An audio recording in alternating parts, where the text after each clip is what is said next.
And it was just kind of a special moment because I think it showed them that if you're enjoying this music now, no matter where life takes you, you can always keep that with you and that choral camaraderie with you. Yeah. So it was a really fun experience. Sweet. Bienvenue.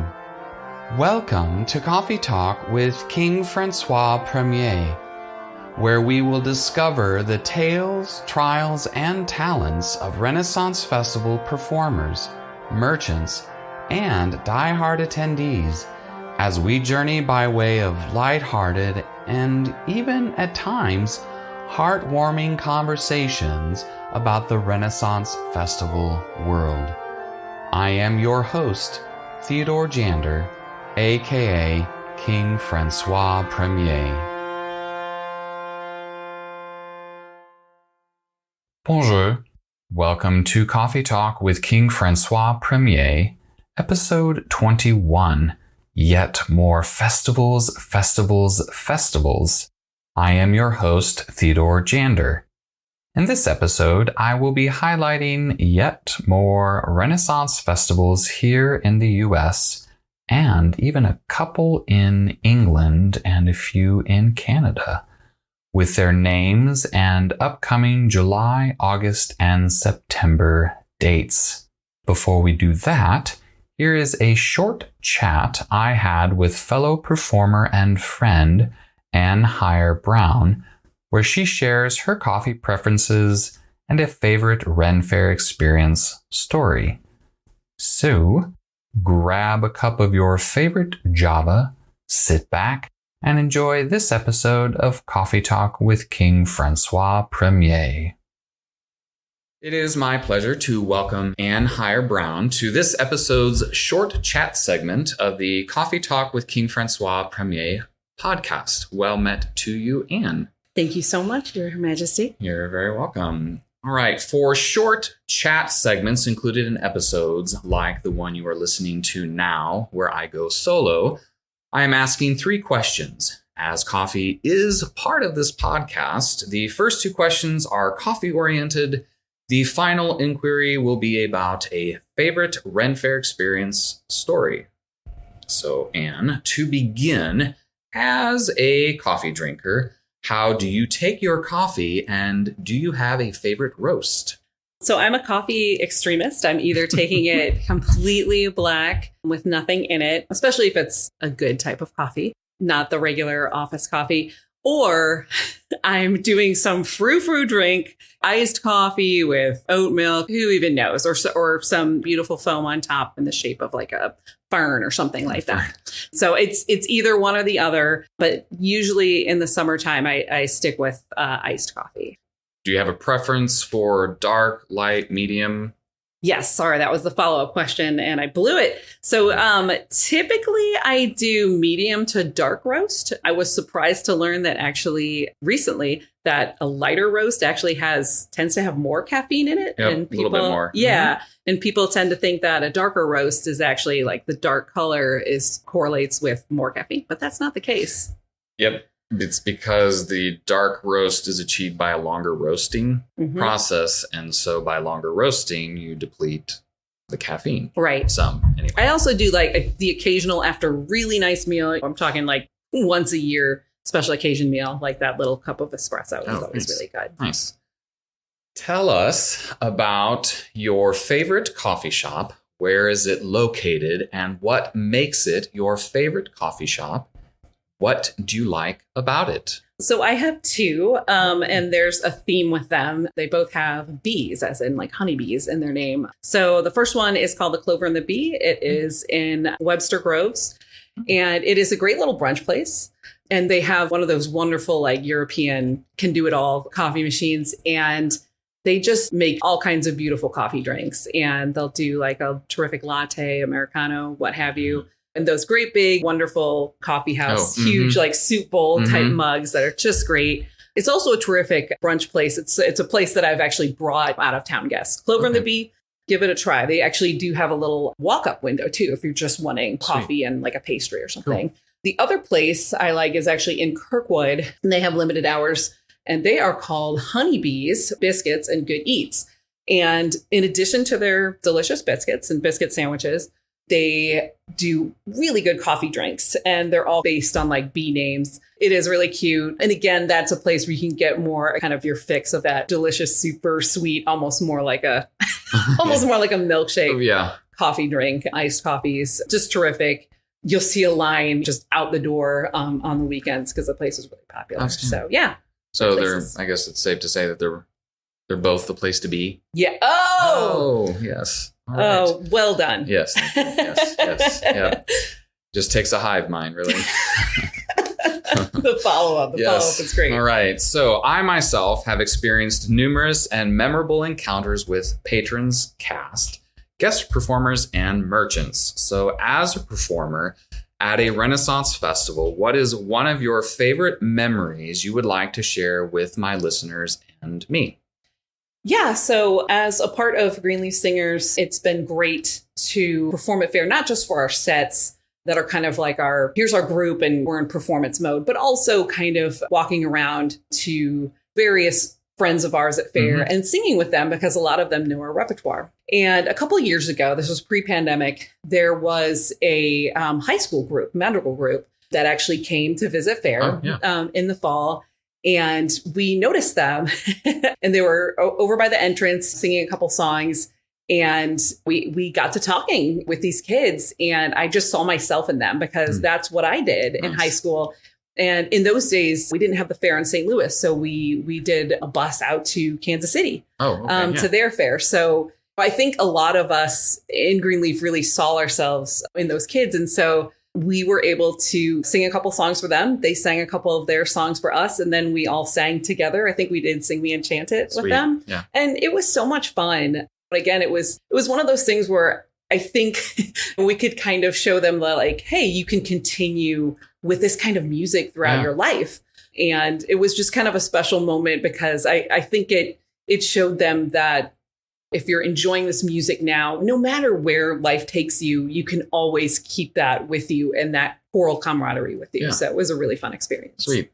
I would think, too, that not only with the singing aspect, you provided an opportunity for them to see that, hey, it's okay as grown-ups to still be dressing up and having fun. 100%. And though I think anybody who goes to Renaissance Festival is going to experience that anyway, because there are a lot of people who dress up and not necessarily just Renaissance. So we have that whole gambit. But one of the best things about Renaissance Fair, and I tell people, even if they think it's not their thing, the people watching is excellent. It's wonderful just kind of interacting with the characters. The royal court, obviously, is wonderful. It's great to see kids kind of get that experience of knighting and princessing and all those wonderful experiences with the animals and the petting zoo and the music and the entertainment. It's super exciting. I've told a lot of people about it. Like, even if you don't think it's your thing, come out and check it out and have fun for a day. And there's something for everybody. Yeah, absolutely. Absolutely. Well, thank you, Anne, so much for taking this time out of your day to chat with me. May the rest of your day and week be filled with Renaissance merriment and many blessings to you in your craft. Thank you so much. You're welcome. I would like to again state my gratitude for Anne's willingness to answer these few questions and to participate in the in-person recording of our conversation. It really was a delight. Now, on to yet more festivals. As was done for the show notes of episodes 10 and 15, I am including the website addresses and full run dates for the mentioned festivals. Let's begin. As there are several fairs having started in May and June that go into July and even one going into August, I am going to do a review of those first. You still have one final opportunity to experience Robin Hood in the village of Nottingham for the Robin Hood's Fair in Harwinton, Connecticut, which finishes up its season this coming weekend, July 1st and 2nd. Also wrapping up its season this weekend, July 1st and 2nd, is the Newbourne Village Renaissance Festival in Chippewa Falls, Wisconsin. Going through July 9th, you still have a chance to attend the Midsummer Fantasy Renaissance Fair located in Ansonia, Connecticut. The Thornshire Renaissance Fair in Rigby, Idaho had to make some last-minute changes. The festival opened June 30th and now only runs through July 15th. I would also like to point out that this event's hours are from 11 a.m. to 8 p.m. Fridays and Saturdays.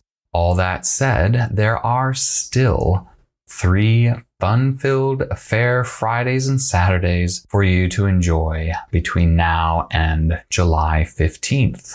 We head over to Eminence, Kentucky for the Kentucky Highland Renaissance Festival, with 4 weekends remaining through July 23rd.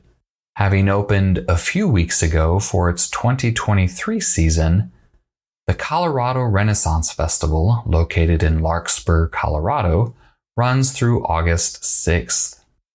We now embark on our journey to the festivals beginning in July. Opening this weekend, July 1st and 2nd, the Sterling Renaissance Festival in Sterling, New York runs through August 13th. As we enter the village of Warwick, England, we will be transported back to the year 1585. We head west to Pinetop Lakeside, Arizona, for the 1 weekend only Medieval Mayhem Renaissance Fair, July 7th through 9th. Making our way northeast to Rock Creek, Ohio, the weekends of July 8th through August 13th, we will enjoy the Shire of Avallach, the setting for the Great Lakes Medieval Fair and Marketplace. Also opening July 8th, but running weekends through September 4th, we have the opportunity to travel back to the year 1574 and the reign of Queen Elizabeth I at the Bristol Renaissance Fair in Kenosha, Wisconsin. Cedar City, Utah is our next destination, July 12th through 15th for the Utah Midsummer Renaissance Fair. Our journey takes us quite north on July 15th to Juneau, Alaska for the 1 day only The Masters Fair. The next 2 festivals are open for 1 weekend only, July 15th and 16th. The year 1585 and Queen Elizabeth I beckon us to San Luis Obispo, California for the Central Coast Renaissance Festival. The other option is in Bashaw, Alberta, Canada for the Medieval Fair and Artisan Market. A side note, this particular event will also be held August 18th through 20th. However, the location at that time will be in Strathmore, Alberta, Canada. For an opportunity to experience some German history and fairy tales, we head to Vassar, Michigan for the Mid-Michigan Enchanted Forest, running weekends July 15th through 30th. Canada hails us again July 21st through 23rd for the Edson Renaissance Fair in Yellowhead County, Alberta, Canada, as well as July 22nd for the Fergus Medieval Faire in Fergus, Ontario. We travel back in time to the year 1376 and the setting of Somersetshire, England, for the Camlin St. James Fair in Carnation, Washington, the weekend of July 22nd and 23rd. The following 3 festivals are open on the weekends of July 22nd through 30th. Remaining in the Northwest U.S., we could head to Silverton, Oregon for the Canterbury Renaissance Fair, where we can experience an Elizabethan village. Or we hop all the way to the East Coast in Acton, Maine, with the village of Yorkshire as the setting for the Maine Renaissance Fair. Or third is the Montana Renaissance Fair in Kalispell, Montana. For the last weekend in July, specifically the 29th and 30th, we are transported to the enchanted town of Thornbury for the Ren and the Glen, located in Downing, Wisconsin. We kick off the month of August with a trip overseas to Billingshurst, England. Seriously. The Loxwood Joust Medieval Festival, presented the weekends of August 5th through 6th and 12th through 13th, is hailed to be the UK's most spectacular, immersive medieval and jousting festival. So, if you fancy a trip to the UK in early August, check out the Kingdom of Loxwood. Back stateside, those same weekends of August 5th through 6th and 12th through 13th, we have the option of the Massachusetts Renaissance Fair in Cummington, Massachusetts. Returning to the Northwest, specifically Snohomish, Washington, the weekends of August 5th through 20th, we can take in the sights and sounds of the Washington Midsummer Renaissance Fair set in the village of Merriwick. With a hop and a skip east, we find ourselves in West Fargo, North Dakota for the North Dakota Renaissance Fair, the weekends of August 12th through 27th. Continuing east the weekends of August 19th and 20th, we have the next two festivals. First is the Midlands Renaissance Revel in Council Bluffs, Iowa. Second, and even further east, is the Windfall Dutch Barn Medieval Fair in Cherry Valley, New York. The following two fairs run weekends from August 19th through October 1st. Join Queen Elizabeth in Holly, Michigan for the Michigan Renaissance Festival set in Holly Grove, a 16th century European village. Or we can mingle with King Henry and his court at the Minnesota Renaissance Festival in Shakopee, Minnesota. Queen Elizabeth and the Shire of Mount Hope beckon us the weekends of August 19th through October 29th for the Pennsylvania Renaissance Fair in Manheim, Pennsylvania. The one-day-only Maryland Mini Renaissance Fair, held August 20th in Sykesville, Maryland, is our next destination. From Maryland, we travel to Flatwoods, Kentucky for the Eastern Kentucky Renaissance Fair, August 24th through 27th. Another option during that same time frame, specifically August 25th and 26th, is the Utah Renaissance Fair in South Jordan, Utah, which is near Salt Lake City. Two more one-day-only options presented on August 26th are the second annual Mountain Warrior Renaissance Fair in Lansing, North Carolina, with the theme War of Worlds, or, located in Hillsboro, Oregon, the Portland Celtic Fantasy Fair, with familiar Ren Fair vibes of queens, knights, pirates, music, fairies, food, and fun. On the weekend of August 26th and 27th, we return to 1376 Somersetshire, England, for the Camlin Medieval Village Harvest Festival in Carnation, Washington. Also on August 26th and 27th, the next two options are available. We can travel to South Bend, Indiana for the Michiana Renaissance Festival, or we can journey to the Nebraska Renaissance Fair and Midlands Pirate Festival in Elkhorn, Nebraska, which happens to be two events rolled into one, celebrating 16th century Europe and the 18th century Caribbean. We again traverse the ocean blue August 26th through 28th for the largest international medieval-themed festival in the UK, England's Medieval Festival, held at the historic landmark, the King's Grove, Pippingford, East Sussex, England. Ever wonder what a 16th century amusement park would look like? Well, look no further than the Pittsburgh Renaissance Festival in West Newton, Pennsylvania, running weekends August 26th through October 1st. Sterling Forest, The setting of the New York Renaissance Fair in Tuxedo Park, New York, is a destination option the weekends of August 26th through October 8th. Hopping down to Annapolis, Maryland, we can stroll the lanes of Revel Grove, Oxfordshire, England, the backdrop for the Maryland Renaissance Festival opening August 26th and occurring weekends through October 22nd. We begin our September with a trip to the inaugural Southern Idaho Renaissance Fair in Oakley, Idaho on September 1st and 2nd. Norwich, New York, the location of the Upstate Renaissance Fair, New York, is an option for September 2nd and 3rd.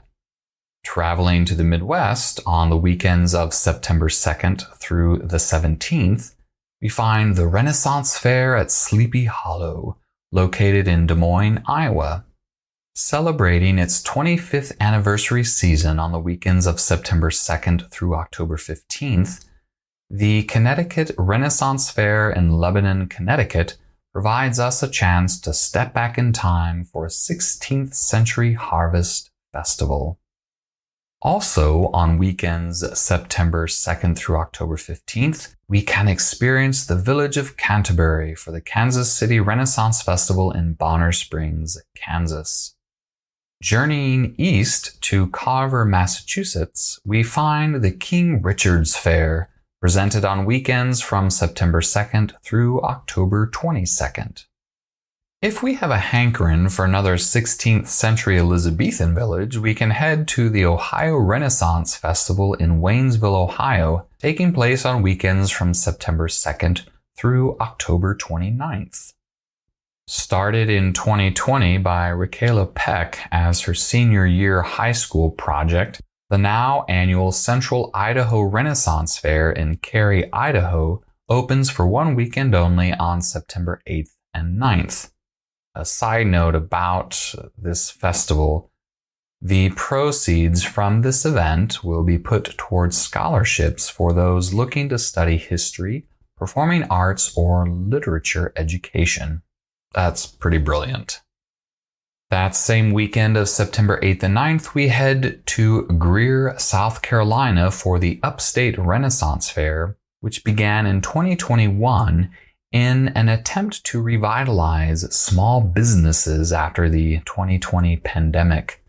Needless to say, the event was successful with over 10,000 attending that first year. Our travels bring us to Marseilles, Illinois for the one-day only Marseilles Renaissance Fair on September 9th. The following two festivals are one weekend only events, which take place on September 9th and 10th. First up is the Franklin Renaissance Fair in Franklin, New Hampshire. Second is the Shrewsbury Renaissance Fair in Monmouth, Oregon. We return to the East Coast on the weekends of September 9th through 24th for the Sparta, New Jersey Renaissance Festival in, you guessed it, Sparta, New Jersey. King Henry VIII of England, along with his wife Queen Catherine Parr, and their guest Queen Margaret Tudor of Scotland, beckon us to join them on the weekends from September 9th through October 1st for the Canterbury Renaissance Festival of Northeast Texas, located in Mount Pleasant, Texas. The Maddock Rural Renaissance Festival, located in Maddock, North Dakota, is a destination option September 14th through 17th. Canada once again invites us north, this time to Waterloo, Ontario, and the magical Kingdom of Mirth for the one-day only Royal Medieval Faire on September 16th. Presented for one weekend only, September 16th and 17th, the next four festivals provide an abundance of merriment. We can experience a 16th century European country fair at the Lakewood Renaissance Fair in Lakewood Township, New Jersey. Or we can make our way to the Old Dominion Fantasy and Medieval Fair located in Good, Virginia. Organized by the Rotary Club of Elko in Spring Creek, Nevada, the Robin Hood Renaissance Fair provides some fantastic family fun. Located in Santa Fe, New Mexico, our fourth option is the Santa Fe Renaissance Fair, where we can encounter Queen Isabella and King Ferdinand and the Kingdom of Golondrinas for a Spanish-inspired fair. The following two festivals open September 16th and run through October 22nd. Set in the village of Willingtown, we head to Hollister, California for the Northern California Renaissance Fair. Or we can step back in time to the 16th century French village of Petit Lyon for the 25th anniversary season of the St. Louis Renaissance Festival located in Wentzville, Missouri. Desiring another Spanish-flavored festival? Look no further than the Idlewild Renaissance Fair, September 22nd through 24th, located in Idlewild, California, and set during the reign of King Ferdinand II and Queen Isabella of Spain. Taking place with Clayshire Castle as the backdrop, and yes, it is a real castle in which you can book a room. The Clayshire Castle Medieval Faire, located in Bowling Green, Indiana, is our next stop on the weekend of September 23rd and 24th. I gotta say, Her Majesty Queen Elizabeth I dost to get around. This time we find her presiding over the Folsom Renaissance Fair in Folsom, California, the weekend of September 23rd and 24th. Two more festival options on the weekend of September 23rd and 24th are as follows. The Greater Quad Cities Renaissance Fair finds us in Davenport, Iowa. And for a taste of the Italian Renaissance, we head to the Idaho Renaissance Fair in Garden City, Idaho. On Friday and Saturday, September 29th and 30th, we can travel to either Carlsbad, New Mexico for the Cavern City Renaissance Festival or to Tooele, Utah for the Guild Fair. The weekend of September 30th and October 1st, we return to Carnation, Washington, once again stepping back in time to 1376 Somersetshire, England. However, this time, we will do so for the Camlin Michaelmas Festival. Also occurring on September 30th and October 1st are the Renaissance Fair at Furnacetown in Snow Hill, Maryland, and the Riversance Festival in Sioux City, Iowa. We close out this installment of Coffee Talk with King Francois Premier as we travel back in time to the village of Fairhaven and a delightful autumn excursion at the Carolina Renaissance Festival in Huntersville, North Carolina, which opens September 30th and runs through November 19th. In the event I missed a Renaissance festival or two, please reach out to me through my website, which I do provide at the close of the episode. And you can also find that information in the show notes. I do hope you enjoyed this informative episode. To find out more about the festivals mentioned, check out their links in the show notes. Be on the lookout for the next installment to be released on Friday, July 14th, where I bring you my conversation with Amy Maxwell and Robert Palmer, two of the most delightful patrons I have met and know. If you are a performer, merchant, staff, or diehard patron in or of the Renaissance Festival world, and would like to be featured on Coffee Talk with King Francois Premier, reach out to me by way of clicking on the following link provided in the show notes, www.theodorejander.com/Coffee Talk Podcast. Would you like to receive early access every other week to each new episode, as well as receive a behind-the-scenes glimpse into the production and creative process for the podcast? If so, join the wonderful community of listeners supporting the show and making new things possible through Patreon. Learn more at www.patreon.com/Coffee Talk with King Francois. The link will be provided in the show notes. Thank you so much for tuning in to Coffee Talk with King Francois Premier. A bientôt. See you soon. Ciao for now and au revoir.